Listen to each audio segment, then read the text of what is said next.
দেখো, প্রথমেই নিয়ে নিয়েছি কিছু ড্রাই ফ্রুটস অ্যান্ড নাটস, তার সাথে নিয়েছি গ্রেটেড ডার্ক চকলেট, একটুখানি দুধ, ময়দা, cocoa powder and melted butter. এরপর আমি একটা বাটির মধ্যে কিছুটা পরিমাণ বেকিং সোডা 1 চামচ আর 3 চামচ আমি দেব বেকিং পাউডার। বেকিং পাউডারটা একটু বেশি দিতে হয়, তাতে কেকটা একটু ফ্লাফি হবে।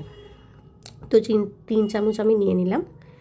এরপর প্রায় 2 কাপ ময়দা নিয়েছি আর 1 কাপ কোকো পাউডার নিয়েছি, এটা দিয়ে দিলাম। সাথে দিয়ে দেবো ওই বেকিং পাউডার আর সোডাটা, দিয়ে ভালো করে এই ড্রাই ইনগ্রেডিয়েন্টসগুলো মিক্স করে নেব। এটা ভালোভাবে মিক্স হয়ে গেলে দিয়ে দেবো এর মধ্যে পরিমাণ মতো চিনি, প্রায় 1/2 কাপ চিনি আমি এখানে দিয়েছি, দিয়ে এটা মিক্স করে নেব। এটা মিক্স হয়ে যাওয়ার পর আমি এর মধ্যে দিয়ে দেবো প্রায় 1 কাপ মতো দুধ। এই দুধটা আমি একে একে করে মিশিয়েছি। এরপর আমি দিচ্ছি এর মধ্যে কিছুটা পরিমাণে মেল্টেড বাটার।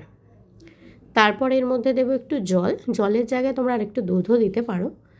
দিয়ে এটা একটু ভালো করে একটা থিক ব্যাটার মতো তৈরি করব। কিছুটা পরিমাণে তেল দেব যাতে কেকটা চিটচিটে বেশি না হয়, একটু ফ্লাফি হয়। দিয়ে মিক্স করে নিয়ে সব ড্রাই ফ্রুটস অ্যান্ড নাটসগুলো দিয়ে দেবো। দেখো মিক্স হয়ে গেছে, এরকম কনসিস্টেন্সি হয়েছে। এবার কেকের যে টিনটা আছে তাতে একটু অয়েল ব্রাশ করে নিচ্ছি, সাইডগুলোও ভালো করে ব্রাশ করবে, তাহলে কেকটা গায়ে লেগে যাবে না টিনটার। এরপর সমস্ত ব্যাটারটা আমি এখানে ঢেলে নিচ্ছি। ওপর দিয়ে এই গ্রেটেড যে ডার্ক চকলেট ছিল সেটা আমি ভালো করে ছড়িয়ে দিলাম, এতে দেখতে সুন্দর হবে।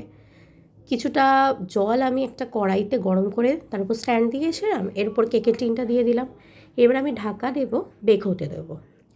মোটামুটি ধরে নাও বেক হবে 30 মিনিটস। দেখো 30 মিনিটস বাদে টেক্সচারটা দেখো কত সুন্দর এসছে। ওপরে একটু আমার হালকা ক্র্যাক এসে গেছিলো, মাঝখানে আমি একবার চেক করতে গেছিলাম খুলে। তো দেখো এবার আমি এটাকে কাট করার পালা।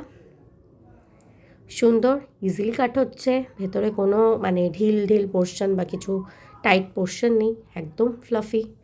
ভেতর টেক্সচারটাও দেখতে পাচ্ছ। এবার আমি জাস্ট পিস করে নিয়েছি, দেখো কি সুন্দর।